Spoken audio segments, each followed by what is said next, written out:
अच्छा, आने वाला जो टाइम है, आने वाले विद इन 10 ईयर के अंदर में, 10 से 20 साल के अंदर में, हाँ, जो एग्रीकल्चरल बिजनेस हैं, हाँ, उनका फ्यूचर या भविष्य कैसा होने वाला है?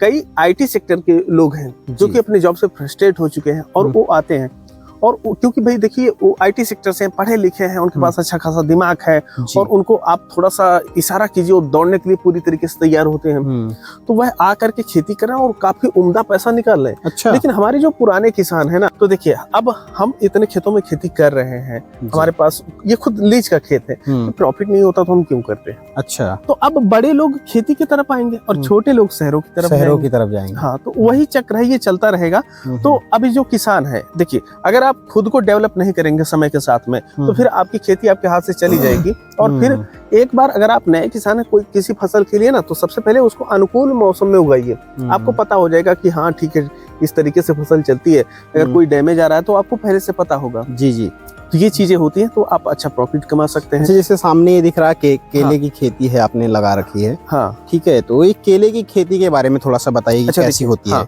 जी, ये जो आप देख रहे हैं ना, इसमें पहले केला लगा था। अच्छा। हाँ, तो ये जो है पेड़ी था, इसको हटा दिया गया जी। तो अब ये जो आप केले देख रहे हैं, मौके पे यहाँ पर पावर टिलर की सहायता से निराई गुड़ाई जुताई का जो काम है ये चल रहा है। अच्छा, ये जो पौधे हैं गुड़ाई हो जाएगी तो ये पुराने पौधे जिनसे फल कट चुका है, इनको काट करके गिरा दिया जाएगा। अच्छा, इस खेत में हम जो है धनिया, मूली, पालक और इसके साथ साथ खीरा और पत्ता गोभी की फसल ले चुके हैं ऑलरेडी। अच्छा, हाँ, और अभी इसमें जो है ये जो पौधे हैं, अब इनकी प्रॉपर हम देख रेख कर रहे हैं। हो सकता है कि इसमें हम धनिया फिर लगाएं।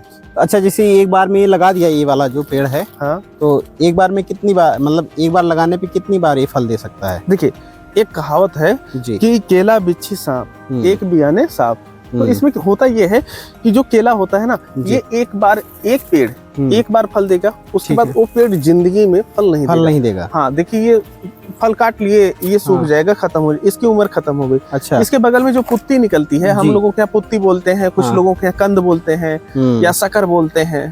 तो ये शकर निकला हुआ, तो अब इसमें जो है फल आएंगे। अच्छा। और जो बिच्छी होती है, वो जब बच्चे को जन्म देती, पेट फाड़ के बच्चे आते हैं और फिर अपनी माँ को ही खा करके जिंदा होते हैं, और वो बिच्छी मर जाती है। और जो सांप होता है, वो बांस होता है, तो बांस आप देखे होंगे कि जब अकाल पड़ता है तो कई बार जो बांस के पौधे हैं उसमें फल आ जाते हैं। खास तौर पे अकाल के समय ये देखा जाता है। लोग बोलते हैं कि अच्छा, बांस में फल आ गए तो अकाल पड़ेगा। तो बांस का एक बार फल आ जाने के बाद उसके जो, जैसे धान में चावल निकलता है, उसी तरीके से उसके चावल भी निकलते हैं। अच्छा, लोग खाते भी हैं जी। तो वो बांस भी खत्म हो जाता है। ये कहावत तो बनी हुई है। तो अच्छा, केला मतलब एक बार में ही, एक बार लगाने पे एक बार फल देगा? एक बार फल देगा, उसके बाद इसको काट के निकाल देंगे? हाँ, काट के निकाल देंगे। अच्छा, एक चीज और थोड़ा सा बताइए, जैसे जो खेती हम लोग करते हैं, जो किसान भाई, मतलब एक खेत में बार बार वही खेती करनी चाहिए या बदलते रहना चाहिए? क्या होता है? उसको बोलते हैं फसल चक्र। अच्छा, जो फसल चक्र होता है जी, इसको अपनाना चाहिए। अच्छा, जैसे कई बार अगर आप फसल चक्र अपनाते हैं ना, तो आपकी लागत घट जाएगी। अच्छा, हाँ, देखिए इसमें होता क्या है, जैसे अगर कोई फसल आप लगाए, उसकी जड़ ऊपर की तरफ रहती है, तो कोई फसल ऐसी लगाए जिसकी जड़ अंदर की तरफ जा रही है। ठीक है। कुछ फसलें ऐसी होती हैं जो मिट्टी को उपजाऊ बनाती हैं, जैसे आपका चना है, मटर है, जो दलहनी फसलें होती हैं जी, तो वह क्या करती हैं कि आपकी मिट्टी में नाइट्रोजन की मात्रा बढ़ाती है। तो जब आप फसल चक्र अपनाते हैं, तो मिट्टी की ऊपरी सतह और मिट्टी की निचली सतह से पोषक तत्व तो बराबर मात्रा में खींचते रहते हैं जी। अलग अलग फसलों को अलग अलग प्रकार के पोषक तत्वों की कम या ज्यादा के हिसाब से आवश्यकता पड़ती है। तो आपकी मिट्टी में ऐसा नहीं होगा कि कोई एक तत्व बहुत ज्यादा कम हो जाए और कोई एक तत्व जो है बहुत ज्यादा बढ़ जाए जी। तो ये समस्या देखने को नहीं मिलती है। तो आप का जो खेत है ये प्रॉपर उपजाऊ बना रहता है। अच्छा, सबसे बड़ा फायदा जो होता है कि जैसे मान लीजिए कोई, अगर आप एक फसल लगातार लगा रहे हैं, जैसे हम केले की फसल ले लेते हैं, तो अगर केले की फसल आप एक ही खेत में लगातार इसकी पेड़ी काटते जा रहे हैं, कई बार 8-10 साल 15 साल काटे आप, तो इसमें जो है एक वायरस आता है, पनामा वायरस। वो धीरे धीरे विकसित होने लगता है।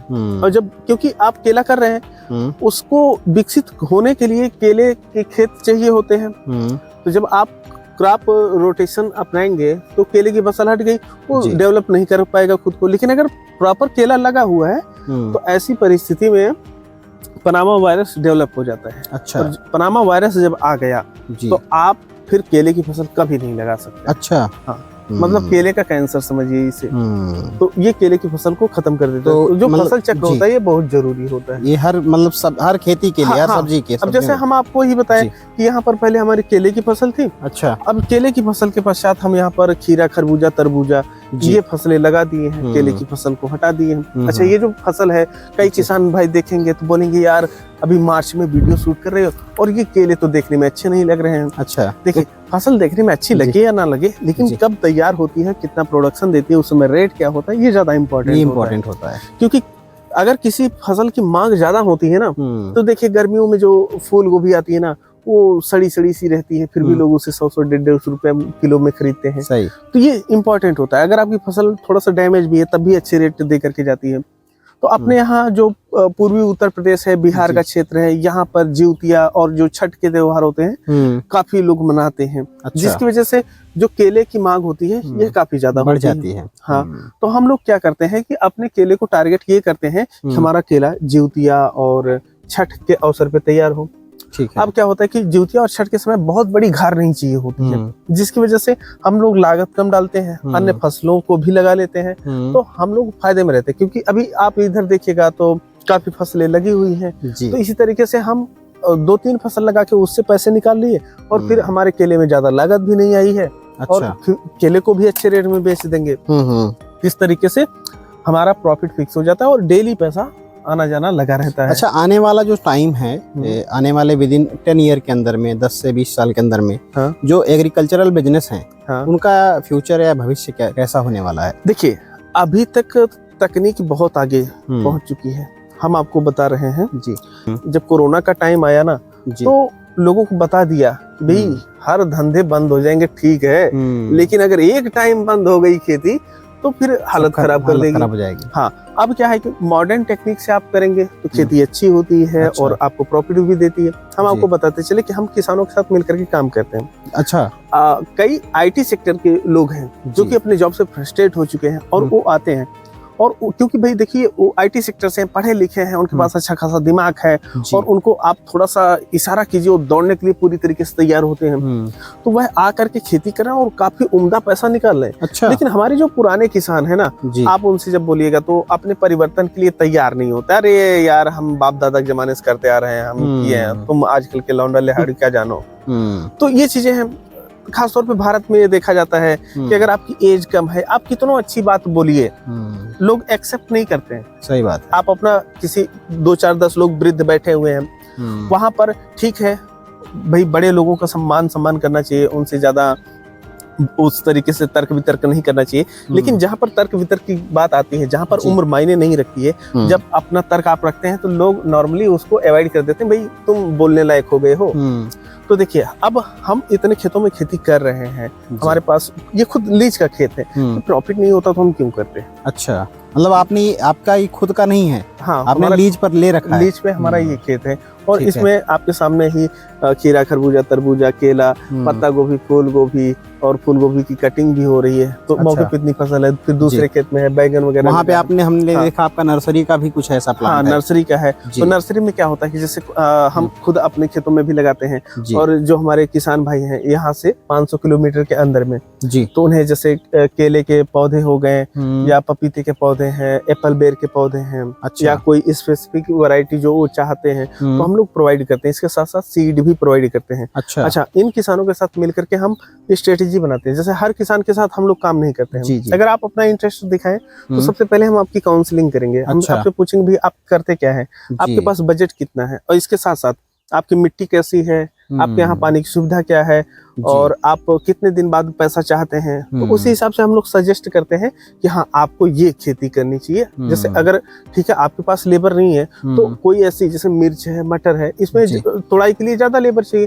अगर आपके पास लेबर नहीं है और आप मिर्चा लगा दिए, आप अकेले कितना तोड़ेंगे? सही बात है। दौड़ के तोड़ेंगे तो 50 किलो दिन भर में तोड़ पाएंगे, और 10 एकड़ मिर्चा लगा दिए तो आप तो घाटे में चले जाएंगे। तो ये परिस्थितियां होती हैं। तो हम लोग सजेस्ट करते हैं हाँ, आपको ये फसल लगानी चाहिए। अच्छा। तो जैसे सीड है और प्लांट है, ये अपनी तरफ से प्रोवाइड करते हैं। बाकी चीजें तो उन्हें आसपास मिल जाती हैं। तो वो अपना जैसे खाद वगैरह है तो अपने यहाँ से हम बता देते हैं कि हाँ, ये खाद है, आप ले लीजिए, इसको इसी हिसाब से डलवा दीजिए। अच्छा, जैसा एक चीज आपने अभी बोला था कि जो आईटी सेक्टर के लोग हैं, जो शहरों में रह रहे हैं, नौकरियां कर रहे हैं, फ्रस्ट्रेट हो गए हैं, तो क्या लगता है कि आने वाला टाइम जो है ऐसा ही कुछ होने वाला है कि लोग गांव की तरफ झुका मतलब बढ़ेंगे क्या? ये एक सिद्धांत है जी, और आप बोले तो एक चक्र है जो चलता रहता है। अच्छा, ठीक है, हम इसको समझा रहे हैं आपको जी। ठीक है, पहले के समय में जिसके पास मोटरसाइकिल रहती थी वो अमीर माना जाता था जी।